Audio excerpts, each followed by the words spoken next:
This is Bedtime Stories, Grownup Edition, Queenpin, bonus episode 2. When we left off, Veronica had a little visit from the man she'd been secretly seeing for a little over a year.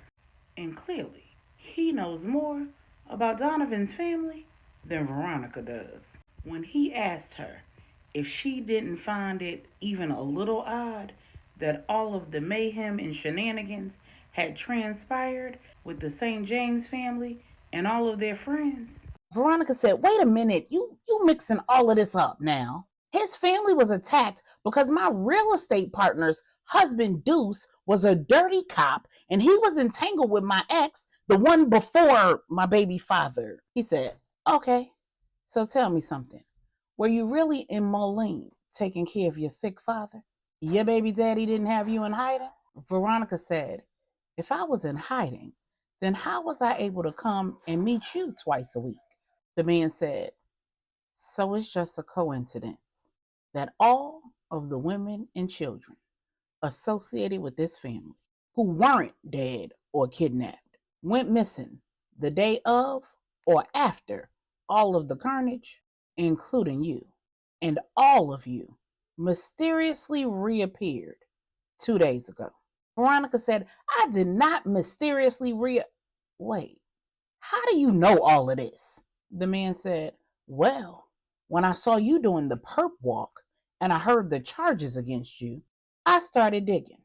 And between all of the arrest records, criminal charges, convictions, and investigations all over the country, I put two and two together. Now, I don't know what you got going on with your daughter's father, but if you really didn't know about his family, you should probably do some digging of your own and warn men before you get involved with them. I'm out." Veronica said, "Wait a minute. You ending things because of who my daughter's father is? What does who she's related to have to do with you and I?" He said, "You really think that man gonna let you go after he bailed you out of jail?" Veronica got quiet, and the man said, "I didn't even know whether he bailed you out, but your silence just told me I was right." Then he walked out of her door and slammed it behind himself. Veronica's head was swimming. She snatched off that glueless wig, took off her sexy lingerie and put a muumuu on and got back in the bed. But then she couldn't sleep. So she Googled her damn self. And there it all was, in black and white. Her charges, Travis's charges. Connected to that was the information about the assault on the St. James family and friends and the whole Newport family crime ring. When she Googled Donovan's name, she got nothing but information about his business. When she Googled Q's name and left off the suffix, she hit pay dirt. An article from nearly 50 years before that read, "Quincy Anders St. James II, head of the notorious Trinidadian crime family, is believed to also be the leader of the five families wanted for racketeering and drug smuggling across the Caribbean, originating on the following islands, respectively: Trinidad and Tobago, Puerto Rico, St. Lucia, the Dominican Republic, and Colombia. The heads of the remaining families have yet to be identified, but four of the five families have been named, and they include the St. James, Baptiste, Charles, and Lopez families." Veronica stared at the screen in shock. When LJ met with Pops Andy earlier that night at the estate, his mind was blown. Now he knew that both of Q's parents were affiliated, but he had no idea that the Queen Mother was the Queenpin of the Baptiste family. And he also knew that Anya had a twin brother who was deceased, but he didn't know any of the details surrounding his death, and he figured that it was just a matter of time before the backstory came out. Unlike Angela, though, he was patient, and he respected the fact that the topic was off limits. Once he was done with his heart to heart with Pops Andy, He set out to finalize the living arrangements for himself and his family. Then he went to find his little sister. The Queen Mother told him that Rennie moved all of her stuff into the East Wing bedroom apartment. So when he headed over to the private entrance, he could see his sister inside putting things away. And when he knocked on the door, she ignored him. He kept right on knocking until she answered the door. When she did, he said, "Rennie, why are you avoiding me?" She said, "I am not avoiding you. I'm trying to get settled.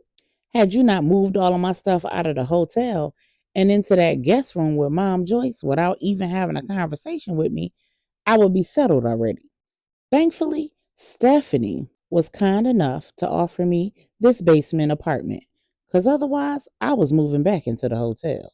LJ said, "Why are you acting like we didn't have a whole conversation where I told you that we were all moving into the estate?" Rennie said, "And why are you acting like you didn't know all along that Angela was alive?"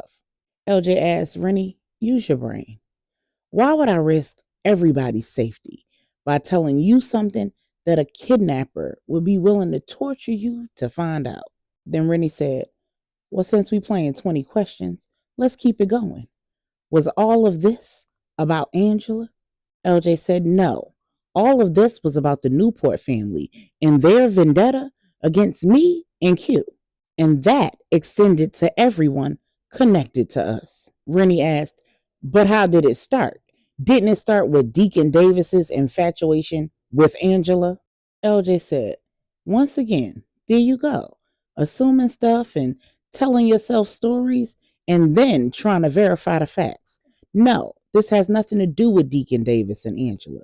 All of this started when Q and I both met Captain Arrington. He wanted us to go dirty, and we wouldn't." Rennie said, "Likely story. Ever since you met that girl, you've made it your mission to keep her safe." LJ said, "I've made it my life's work to keep innocent people safe in general. What's with your preoccupation with Angela all of a sudden? None of this is her fault. She was a victim, just like everybody else. There was nothing that any of us did to cause those crazy people to act like crazy people." Rennie said, "It just seems like to me that anytime anything goes wrong, Angela's in the middle of it. First, it was her crazy sister trying to kill her.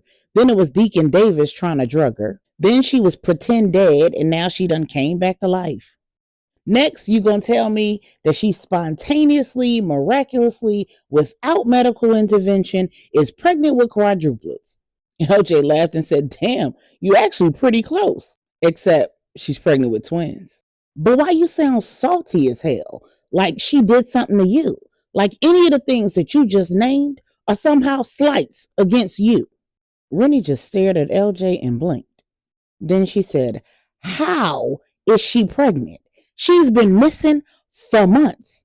Whose babies are they?" LJ said, "What the hell kind of question is that?" Rennie said, "It's the kind of question that you ask when a woman goes missing for months and then shows back up pregnant. Why am I the only one who's questioning it?" LJ said, "No one is questioning it because there is no question. Mind your business." But for the record, she was never missing. Her and the children were in an undisclosed safe location until we solved the case. Rennie, becoming increasingly angry about how little she knows, lashed out at her big brother and said, "What you mean we? You ain't do nothing. Q did all the work. It's honorable of him to share the glory with you, but you should be way more humble." LJ said, "Wow, you really tripping. Flattening tires, playing damsel in distress, blaming Angela for every damn thing, and talking reckless to me like I've been sitting around my hands doing absolutely nothing. And not once have you even asked me how Regina's doing. Now, I've been trying to be patient with you because I know what happened last time you went through this kind of trauma. You didn't get the help you needed after Mommy died, and you were acting just as erratic then as you are now. In the end, you turned that man and his family's life upside down, and Lauren and I had to come and get you some help. I'm trying to help you here, Rennie. Now you're going to have to tell me something that makes sense fast, because in 5 minutes, I'm going to pack you up and take you back to NC. Have you committed and move on." Rennie said through tears, LJ, my roommate was murdered in front of me and I was kidnapped. My brother, my hero, was nowhere to be found. It was Q who rescued me. He brought me home and nobody else was there. The entire family was missing and you were fighting cancer. One day everybody was here. The next day they were all gone. And then suddenly they all reappeared. The only person I could talk to openly was Q. When I called True, it was from a satellite phone on designated days at designated times, and I had to censor what I said. Who was making sure I ate? Who was making sure I slept? Who was checking on me? Q. And he was in just as much pain as I was. LJ said, Sis, I'm sorry that I couldn't be there for you in the ways that you needed. But you've got to know, I couldn't even take care of my own kids. I could barely take care of myself. I couldn't even find my wife. Q may have been the one who physically carried you out of that house, but I did everything I could behind the scenes to figure out where you were. And the work I put in is why he was able to find you. And I don't need credit for it. I just need you to be okay. I understand that sometimes you can feel a deep connection to the person who rescues you from a traumatic situation. It's like a trauma bond. But I need you to understand something. Q is off limits. He is a married man. He's married to your best friend's sister. She's been a sister to you. They're raising a family together. They have 2 more children on the way. And while she was in a safe location for the last few months, she was going through hell just like he was because neither one of them knew how to live without the other. I'm your big brother and I love you and I'm going to always have your back. But don't put yourself in a situation where you lose everything and everybody over an inappropriate infatuation. In the coming weeks, you're going to have to go back to work. And Angela is your boss. This is her house. And Q is her husband. If you can't let it go, then resign from your job and go back to North Carolina. Get yourself together. Go back and finish school. Leave Q alone. Do you understand me?